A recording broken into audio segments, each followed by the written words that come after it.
Hey, Mayborn friends, it's really good to catch up with you. I'm Tom Wong, senior editor at the Dallas Morning News, longtime friend and supporter of the Mayborn Narrative Conference, a really excellent conference where we bring people together to talk all things narrative writing. Really, it's my distinct pleasure and privilege to have with us today Wanda Lloyd and Fernanda Santos, two folks who I really admire, whose work I've admired for years. And we're gonna take you through a conversation about writing memoirs, crafting a story that both reveals and heals. And I think both Wanda and Fernanda have a lot to say about that.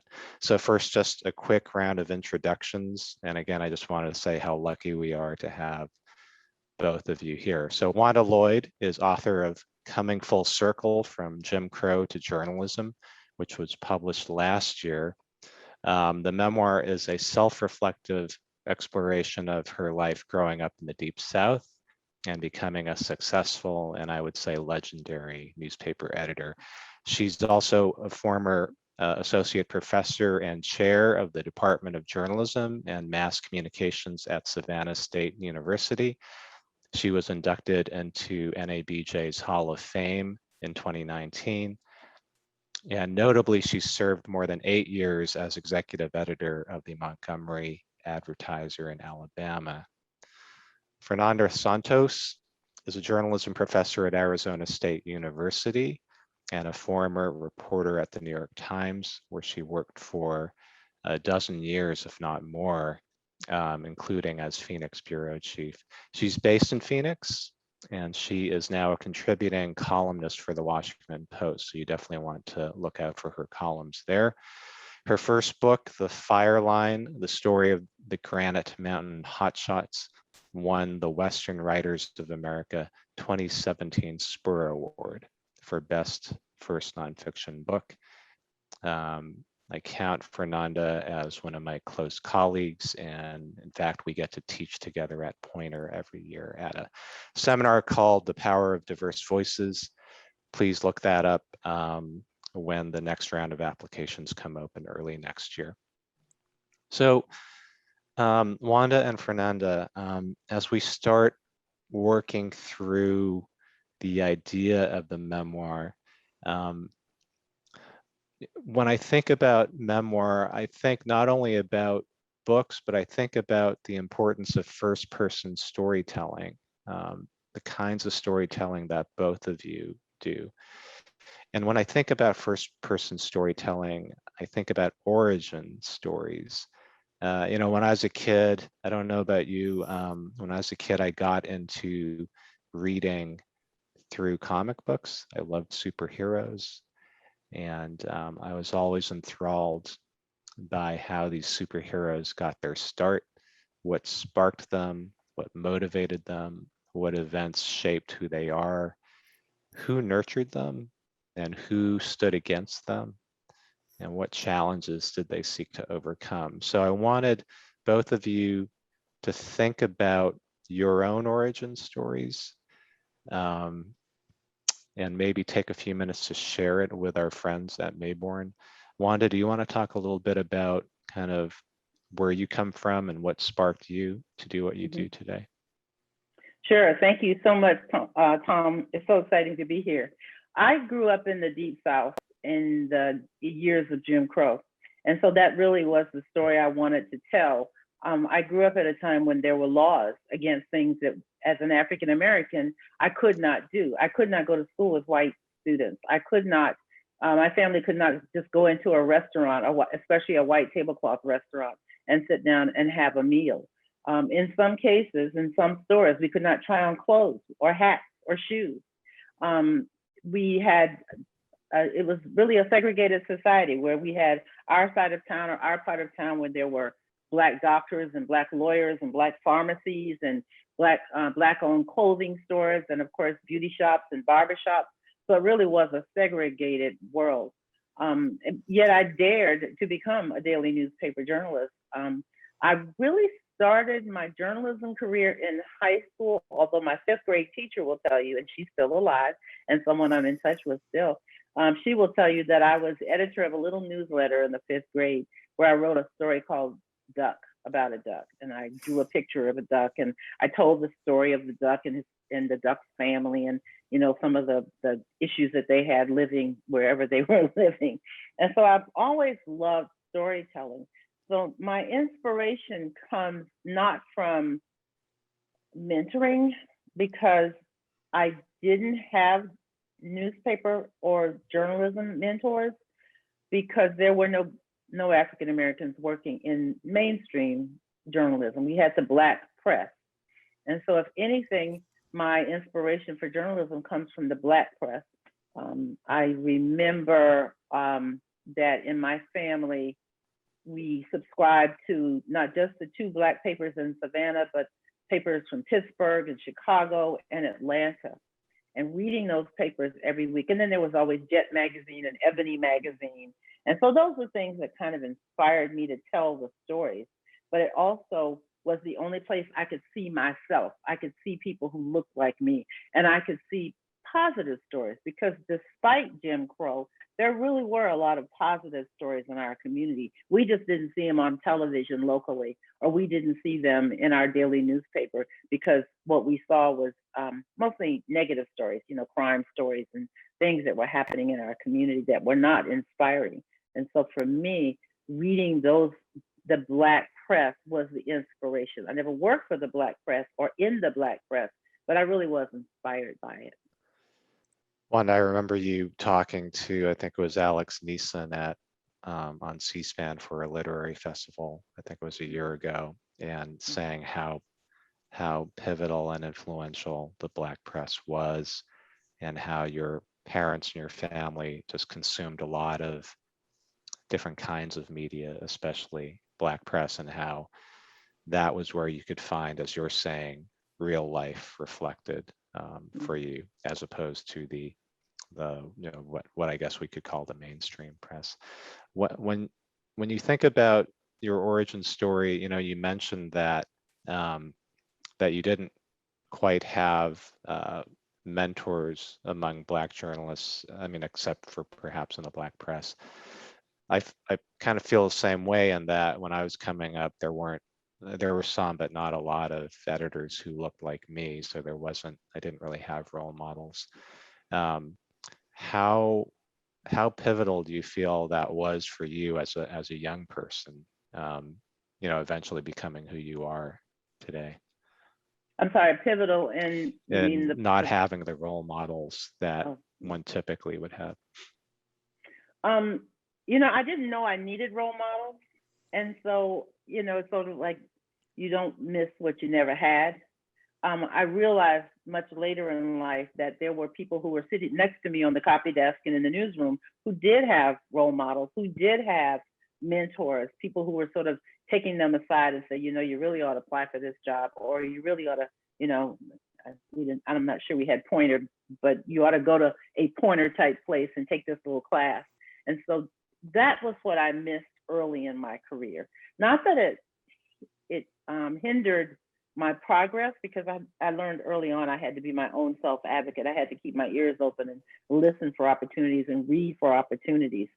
What it did do, however, is it made me intentional and determined to become a role model very early in my career, when I realized that I was one of the only, and many times the only person in the newsroom who looked like me.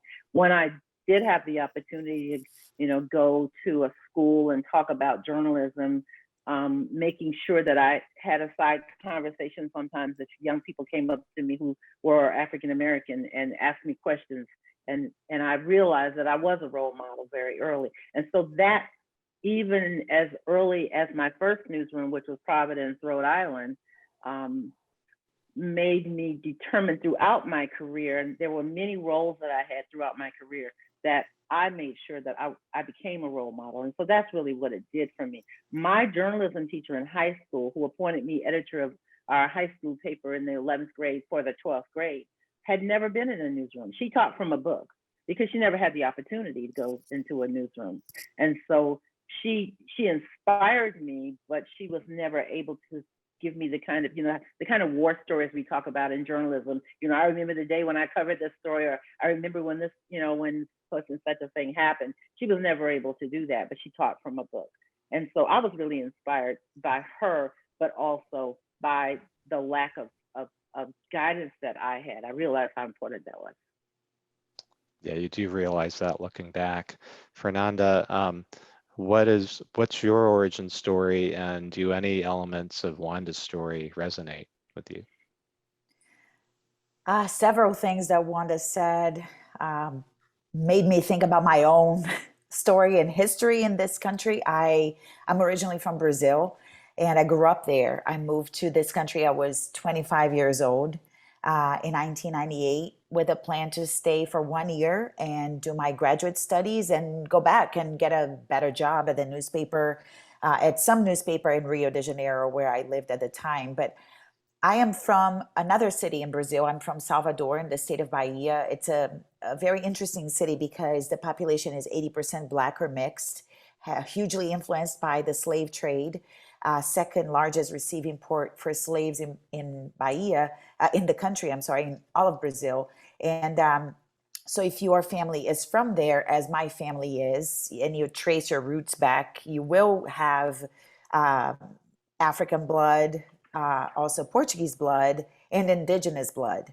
And that's what I'm made of. But interestingly, because of the very mixed nature of the people and the place where I grew up, um, class was much more something that determined the color of your skin, so to speak. We used to joke that Pelé, the famous soccer player who was Black, was the whitest Black person in Brazil because he had prestige and money and influence.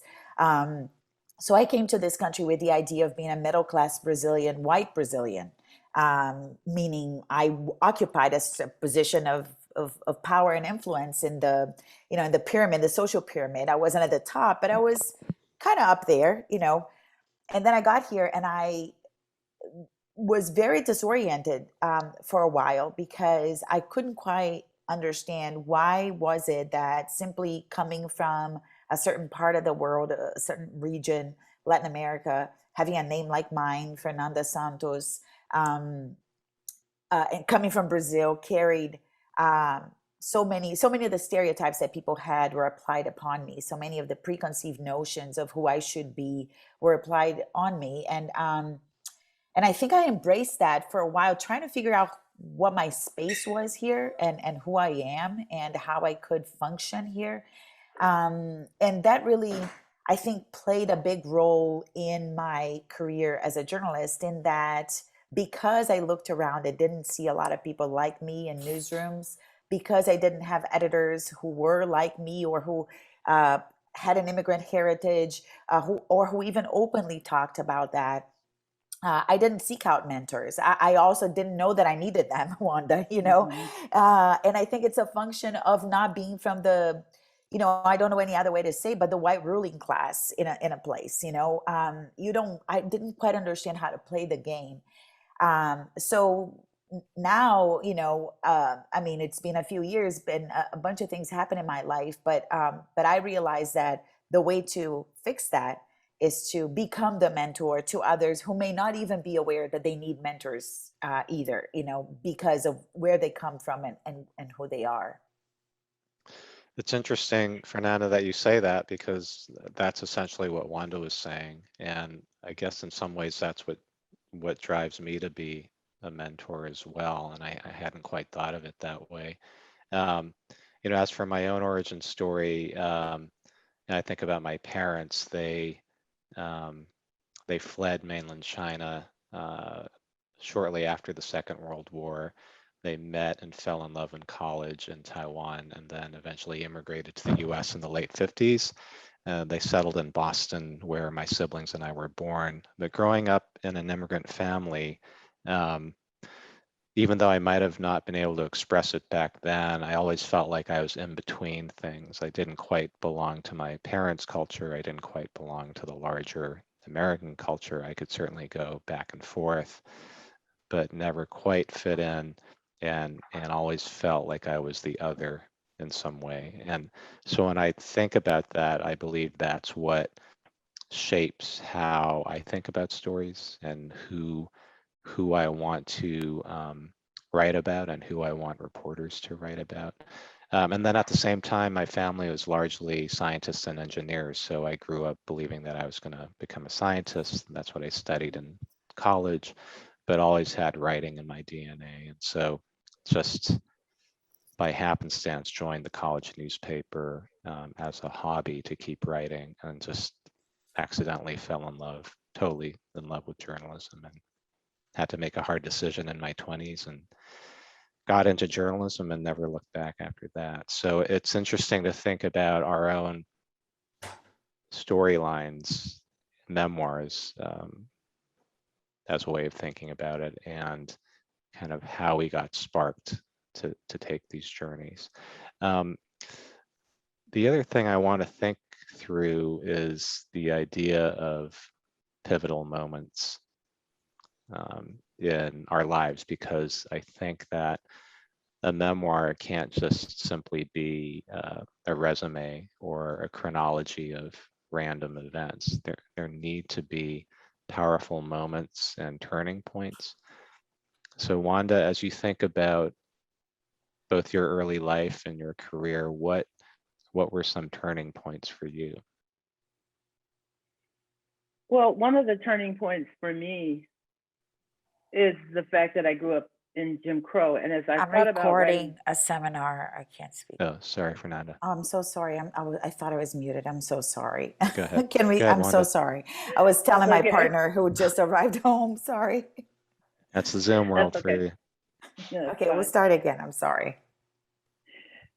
one of the I think the pivotal moment for me is when I realized that, having grown up in Jim Crow, that was something that a lot of people didn't understand. You know, we have heard so much about Jim Crow. It seems like every day on the news they talk about Jim Crow, Jim Crow, Jim Crow. After the death of George Floyd, after the death of Breonna Taylor, you know, we're realizing that so much of what's going on politically, even, of course, you know, in the last few years, politically, Jim Crow has come up. But when I started writing the book, very few people knew about it. And so a pivotal moment for me in terms of why I wrote the memoir, if I can actually use that as my response, is that as I was at Savannah State chairing the Department of Journalism and Mass Comm, and having in my role as chair, meeting with seniors on sort of an exit interview to make sure that, you know, that everything was lined up so they could graduate on time. They realized that I had not been in the academy for all of my career, that I had worked somewhere, you know, in newsrooms across the country. And they wanted to know what my story was. And when I got to the part of the story where I said, I'm from Savannah, I grew up in Savannah, I left for 45 plus years and came back. Then a question was, well, what was Savannah like back then? What restaurants did you go to? What, you know, where did you go to the movies? Just things like that. What did you do on a fun date? And I said to them, well, we didn't go to restaurants, or we didn't go to the movies where everybody else was. They asked, well, why not? And we talked about Jim Crow, and it's almost as if the students had learned about Reconstruction, and slavery, Reconstruction, and then the Civil Rights Movement. And Jim Crow was sort of not a part of their, they didn't know much about Jim Crow. They hadn't learned it in school. Their parents and their grandparents hadn't talked about it. And these were African-American students primarily that didn't know what Jim Crow was. And so that's when I realized that was the uniqueness about my life, having grown up in the Jim Crow era, having dared to become a daily newspaper journalist at a very young age, high school, to aspire to that, and actually succeed at it, and succeed quite well by, you know, being a top editor at USA Today and the Montgomery Advertiser. So that was my pivotal moment, understanding the significance of having survived and thrived after Jim Crow, as a result of Jim Crow, in spite of Jim Crow. So Wanda, are you saying that like one epiphany was looking back, realizing that a lot of the students and younger people didn't necessarily understand the history, and so that's part of what sparked your memoir. Absolutely. They didn't understand the history. They didn't they they didn't know how I could even get there from there. You know, and I always say to them, don't feel sorry for me. I've had a great life. I had a great childhood. You know, I grew up in an all Black society, but it was a good life. My family, I say early on in the book that this is not a poor me story. My family was solidly Black middle class, which does not mean middle class America, but middle class in the Black community. You know, my father owned a business. I had educators in my family. I come from a long line of educated women. I'm the third generation to go to Spelman College in Atlanta. You know, I had a great life. It just was different. And I had to realize that, and they helped me realize that, wow, you really come a long way having, started where you did. And so that was an epiphany for me. As you wrote your memoir, Fernanda, I was going to say to Wanda first, was another reason to write the memoir so that perspective, which hasn't always been heard or known about, could be heard? The idea that many people grew up in the Black middle class, and despite Jim Crow, I'm not saying despite Jim Crow, but through Jim Crow still found success. I mean, you don't always hear those stories.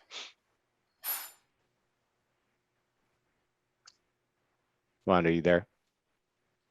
Oh, I'm sorry. I thought Oh. you were talking to Fernanda. I thought I heard No, go Fernanda. ahead. I just wanted to kind of close the loop with you, Wanda, in terms of the idea that a memoir can also provide a perspective that's not always heard.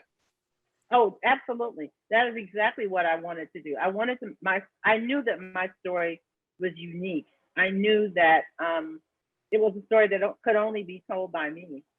And so I'm hoping that is exactly that. I'm giving everyone who reads it a perspective. And that's really the feedback that I've gotten from people of all ages, from young people, from, early 20s through people who are of my generation. I always describe my book as really 4 themes. One is history. That's the Jim Crow part of it. The second would be, of course, journalism, because that was my career, and that was my career since high school. The third would be diversity, because diversity and my efforts to make the media industry more diverse and more accountable to accuracy is a theme. And then the fourth would be leadership, because I became a leader and because I shared leadership skills so much. You talked about, or before we got on, you talked about, or during the introduction, about you and Fernanda co-teaching at Poynter. I also co-taught at Poynter and the American Press Institute, and at workshops at the various professional associations that we've all been a part of. And so leadership has been a strong part of my portfolio. And so my story really is unique, but I really like think of it in those 4 ways. And so when people read my book, they say, oh, I really identified with the Jim Crow because I too grew up in the Jim Crow era. Or I really identified with the leadership because I'm a leader for, I don't know, an engineering company or a faith organization, whatever the leadership area is. Or I really understand, journalism students really sort of gravitate toward the journalism part of my career. So it really is those 4 themes. Go ahead, Fernanda, your turning points and what you're thinking about. I was like, I could barely contain myself when Wanda said it was not a poor me story, because I think that a lot of the expectation when a person of color, especially a woman of color, writes a book is that it's going to be that, my childhood was so traumatic and horrible, and I had to overcome all these, terrible things to get to where I am. And yes, you had to overcome a lot, Wanda. I've had to overcome a lot, but I think that stories like yours and mine and the stories of many others defy, again, the stereotypical idea of what a memoir written by a woman of color or an immigrant would be like. And one of the as I work on this memoir that I'm writing, one of the things that I keep reminding myself all the time is that, because there's that little voice inside your head that says, "Oh, nobody's going to read this. Who cares about that?" Well, I think that exactly the fact that it's not a story that has its roots on at the bottom, um, it right there offers a different perspective on what it means to rise up and grow up and develop, in this country or in the world, really, as a, in my case, as an immigrant, as a woman of color. And when I think of inflection points, turning points, pivotal moments in my story, my decision to stay here in this country is obviously, what really shifted the course of my entire life without me even thinking much about it. I met a guy at a job fair I was looking for a journalism job. He was hiring for his tiny little newspaper, and he offered me an unpaid internship, and I was outraged. I didn't even know those existed because in Brazil, I'd never heard of them. And I turned it down, but we ended up talking on the phone and dating, and I married him. And in the decision of marrying him, a very stereotypical American too, white guy from a blue collar family in New England, I really changed the course of my life. And and then obviously there are some moments in my career as a journalist that I see as inflection points. But I really think that for me, the journey that's most interesting is more one of self-awareness and personal growth and transformation that is built around my career, but not solely, but it's not a story that's solely about my career. My career offers some fuel to that, and perspective to that along the way. Obviously, I come here as an immigrant who has no name, no connections, no ties to journalism at all, and eventually make my way to the New York Times. So that's that's always a topic of interest to a lot of people. How did you get there? But I think that, to me, the biggest question came, and the biggest point of reflection came when my husband died in 2017. After 30 days after he was diagnosed with pancreatic cancer. And I started to think, rethink everything. Why did I stay here? What life did he and I live? And who did I become in those 17 years we were married? Who am I now? And how do I see myself as I look back as a widow, naturalized American citizen, the mother of an American citizen, a journalist, and then forward, right? Where do I go from here? There were many people who asked me if I were going back to Brazil, as if my 20 some years in this country didn't give me enough, justification to stay here. And as if everything that I had built myself as a professional, as an individual in this country, wasn't enough to justify my presence here. I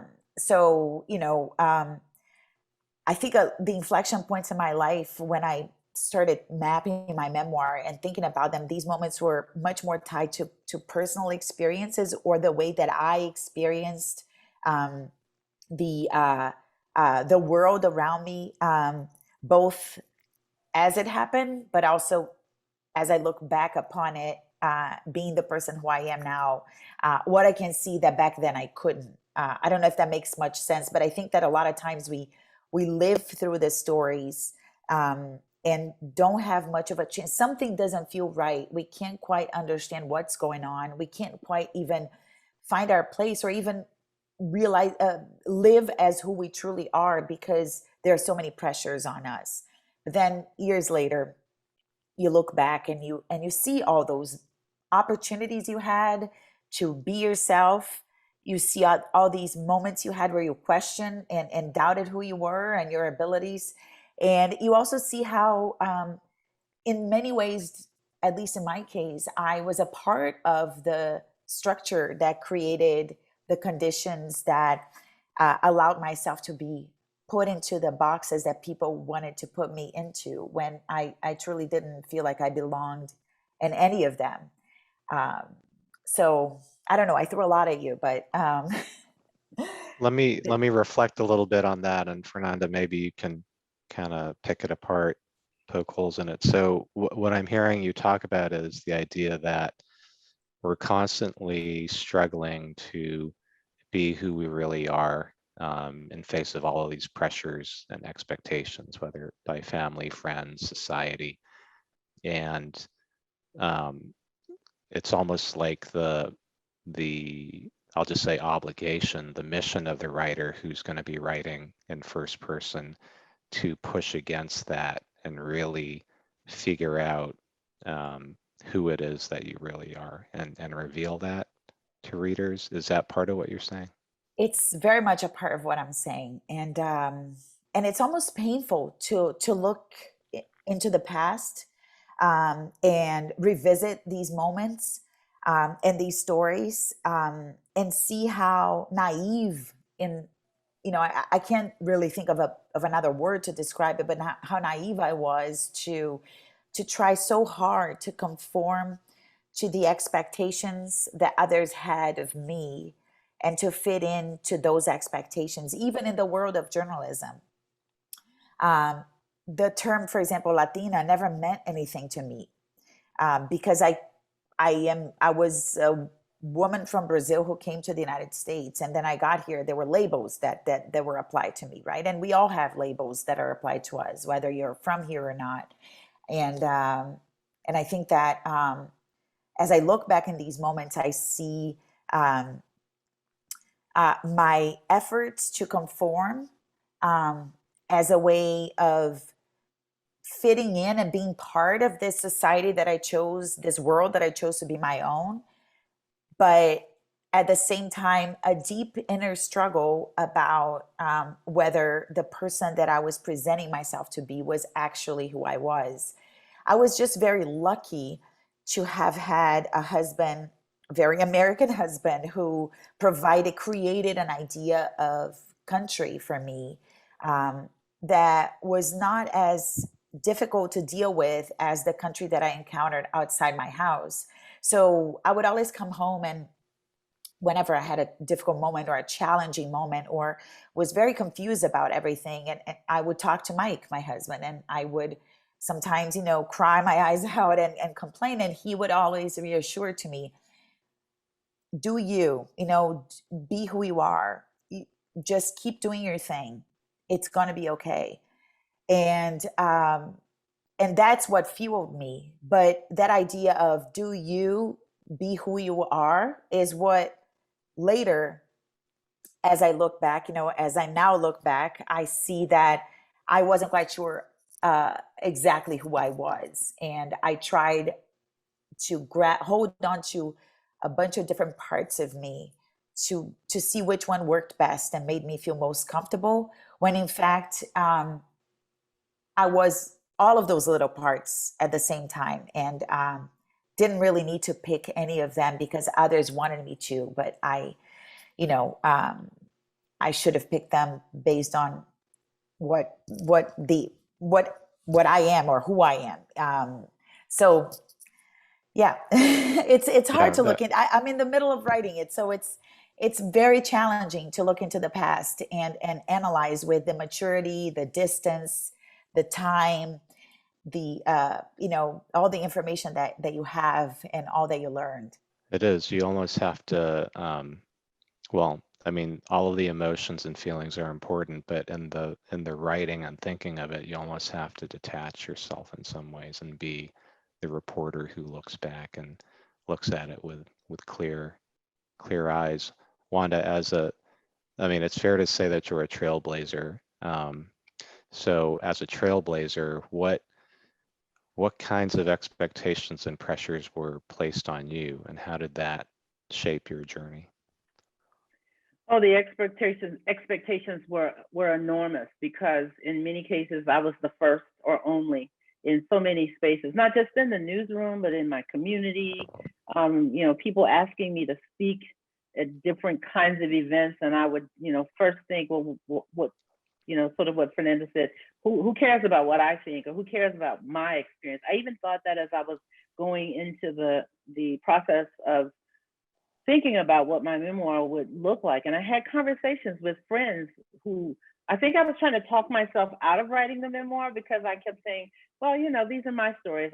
Maybe I'm just writing it for my daughter, who maybe just needs to know her mom a little bit more, because she had experienced a lot of it with me, because I dragged her around from city to city, she and my husband, from job to job. But we didn't really at dinner sit down and say, well, I did this today, I did this today, I impacted this person, I had an impact on this story. We didn't really talk about that.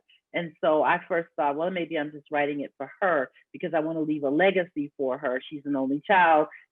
I'm an only child. She doesn't have a lot of people to tell her my story. I need to tell her my story. But that's sort of what I went into it for. The expectations were enormous, not just for my career, but for the writing. And one of the things that I wanted to say about sort of memoir writing is I felt like I had to educate myself about who I was. Because I too didn't know who I was. Not that I didn't know what I had done in my life, but I didn't know where I came from. I knew my parents, I knew who my grandparents were for the most part. And so I read probably more than 36 books. I read slave narratives, I read memoirs of African Americans, I read memoirs of white people, because first of all, I had to learn how to write a memoir, because being a journalist is not the same as writing, memoirs. Is very, very different. And I needed to understand what all goes into being in a memoir. But I read the slave narratives and the stories about slavery, because I had to understand this whole concept of Jim Crow, and what was it that would enable white legislators to legislate, where I could go to school and what I could do and what my people could do, and whether and where and how we could vote. It just everything in life. And I really needed to understand the whole concept of slavery. I mean, I knew what being enslaved was, but I really didn't understand what some of my ancestors probably went through. And that had a great impact on me, to understand why perhaps white legislators or white people treated us the way that they treated us, how they treated my grandparents, how my ancestors who were in the military could not mix with other, with white people in the military before World War II. So that was a great epiphany for me, if I can use that word again. And also, oh gosh, I thought just left me. But I know, when I was reading about memoirs, I would go through the list on Amazon about memoirs. I realized that a lot of people were writing memoirs about a problem in their life. They were abused, or they were overcoming drug addiction or alcoholism, or they had gone to prison, or just things that were holding them back, and they overcame. And that's all well and good, but it was more like they were writing it as a cathartic thing, to help themselves as well as to help other people in their space, other victims of heart disease, or other victims of drug abuse, things like that. And so I had to understand that my memoir was going to be a lot different, I think, because I wasn't really overcoming, but I was explaining how I had to overcome. I overcame Jim Crow, but that wasn't something that I created for myself. It wasn't because I didn't have a good diet and therefore I had heart disease, or I didn't exercise. It wasn't because I put these restrictions on myself. And so I had to sort of separate those memoirs from the kind of memoir I was going to write. And so I guess my lesson for people when I talk about memoir writing is, there are just so many different ways to write a memoir, and so many different reasons for writing a memoir. And for me, the reason first was my daughter, and second was to help the young people who were coming along, and third was because I just needed to put it on paper, get it all out there. I like how you were, Wanda, I like how you were thinking about your audience in some ways, and your daughter as one important part of that audience. Fernanda, is your daughter your audience? Have you thought about that? It's funny because I too thought that I was just going to start writing things in many ways as a way for my daughter to understand me better. But then slowly I realized that my daughter is actually a big character. At a certain point in the book, she rises as a significant character because she really guided me. I guess we guided each other after her father died, and really through her eyes as someone who was born in this country, whose mixed heritage um, really showed me the possibilities that are out there, that I began to reflect upon my own role here, my own, the importance of having more and more people like me more intentionally than before. Um, Mike used to call Flora, our daughter, a perfect American. He was Irish and Scottish. I am indigenous, Portuguese, African, and I used to say she's a mutt, and he would say, no, she's a perfect American. And even this idea that he had of a perfect American didn't really make much sense to me until really after he died, and it was shortly after Donald Trump had taken office. So, you know, a lot of us began to think a lot about what this country is and what it will become. So you know, I keep her in mind though as I write, because I really do hope that when she reads it, when she's older, that she will be able. She's now 12. She'll be able to understand not just me and what I did, but more than anything, her role in making sense of my existence here and my presence here.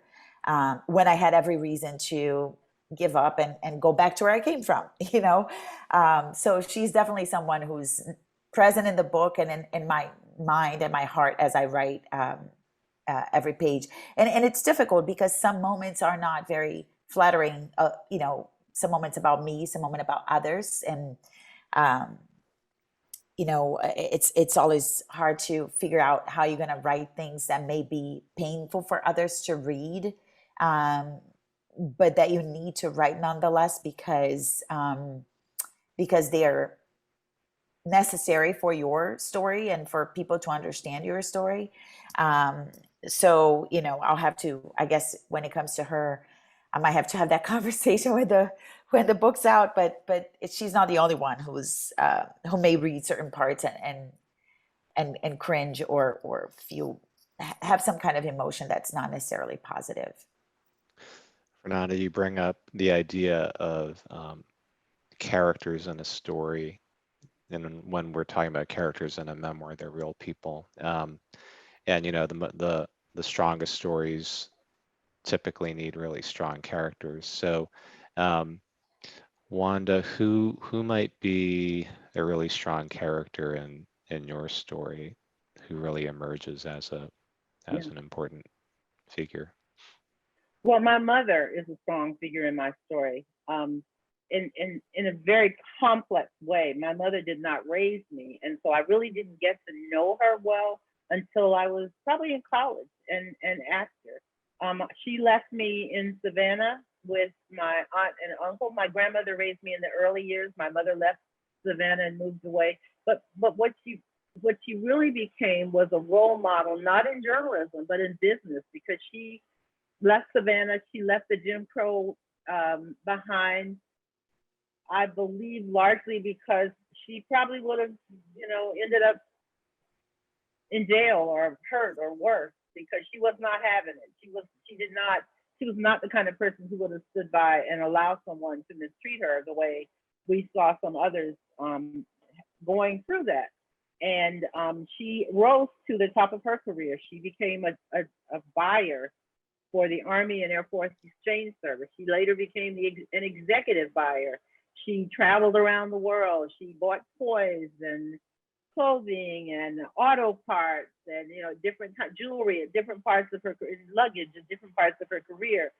She would pop in on me and my friends in Atlanta when she was passing through, going from one city to another, and showed up in these luxurious, you know, these wonderful. My friend Tina McElroy remembers tweed suits with fur collars and a briefcase. And some would say she was the first Black woman they ever saw carrying a briefcase. And so she was a role model for me on the business side. So much so that my own daughter is now a buyer because my daughter spent summers with my mother after she retired and learned about buying. And so now my daughter is a buyer. And so that she's a strong character in the book because I write at least a couple of chapters just about Gloria, the glorious Gloria, who did all these wonderful things and had a wonderful career. And then just getting to know her later on a different level because we had the time to get to know each other. And then getting to know her even better in her retirement because she moved back to Savannah after probably the same amount of time, 45 years after she left Savannah. Very strong character for me. And I think probably the strongest in my book outside of myself. You know, I sort of acquired other people along the way, mentors, almost always male mentors who pushed me along the way. One of them was Ron Martin, who was the executive editor at USA Today. Ron had hired me at the Miami Herald as a copy editor. He was managing editor, and later he recruited me to USA Today. And he was the person that really got me on the upper management track. He insisted that I go to the Management Training Center at Northwestern University for the summer and learn how to be a top newspaper professional. It wasn't just newsroom, it was newspaper. It was a program they called it mini publisher school, where you learn how to be a publisher. That wasn't something I wanted to do, but that was where I got on that trajectory a year after I got to USA Today to running a newsroom. And so he was also a strong character. He's very quiet, mild-mannered person. He doesn't step forward and take a lot of credit, but I really do give him a lot of credit in my career and in the book as well. It's great to have those people in your life, Wanda. So we're getting close to wrapping up, and I want both of you to think about what other ingredients you think are essential for strong memoir writing and first-person storytelling. So we've talked about the idea of origins and origin story, what sparked you, what motivated you. We've talked about pivotal moments and turning points, strong characters, challenges and tough decisions in your lives, overarching themes that many readers will resonate with, even if their experience may not be exactly like yours. And I think sense of place and history, you've both talked about kind of the history and geography and how that all plays into your own stories. But what else do you think writers should be thinking about as they're starting their memoirs? Let's go to Wanda first. Well, you sort of touched on it just in your question, and to me that would be context. You know, I wanted to put in context many of the stories. My memoir is really a string or collection of stories that were sort of strung together. But I really felt like I needed to give the context for many of those stories. And so I went back and I did some reading about, well, what was happening in 1968 when I was telling the story, or in 1970 when I joined my first newsroom, or 1975 when I got married, those kinds of things, or even later when I became a leader in the American Society of Newspaper Editors. Why were we counting the numbers of people of color in daily newspaper newsrooms? Why did that matter? And what was the progress? And where do we see going from here? And so, unlike journalism, where I'm really not writing about myself, and I'm trying to keep myself out of stories, for me, it was, how do I put myself in stories? How do I put myself in places? And where did this come from? What is this context? And so I think it's really important, especially for people who are reading our stories, who aren't necessarily in our professional sphere, who don't know much about journalism, if we're writing about journalism, to understand what was the context. Why was it important for you to tell that story? There were if I had 100 stories in my book, there were probably 300 stories I didn't have in my book. So I had to think about, what are the stories that are most important? What are the stories that I can tell, should tell the best and want to tell? And how do I put that in context so that the reader will understand why I chose those particular stories? Makes a lot of sense. How about you, Fernanda? You know, I think for me, it's the why. Why am I writing this? And why would anyone want to read it? Um, and that really helped me reflect upon the focus of the book. We talk a lot about the 30, I'm sure a lot of people have heard of the 30 set. What's your elevator pitch? I talk to my students, and when I write, I think very intentionally about what my story is about. What is this story about? Can you, in one sentence, tell me what the story is about and make me want to hear more about it? And so when I started to write, and I've had an interesting writing process in that I started writing in real time when my husband got sick and then died. About my journey of growth. And then in my own journals, I would write these things that would come to me about my past that I related to what I was experiencing at that moment.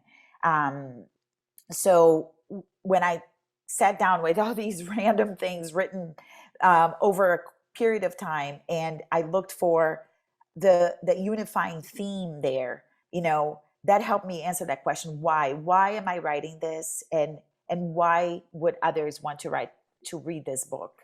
And I think that that's really important when you write memoirs. And here I am talking about it like I'm the big expert in it, but it has been for me really important, and it has been something that I've heard. It is something that I've heard from others who have written memoirs that I've talked about. Is you know what is the hook of the book? What is this? Where does the story stand? Where does the story stand on? And what is truly this story about? It's more than just themes for me. It's really something that is very specific, which then allows me to peel the layers and develop different themes around it.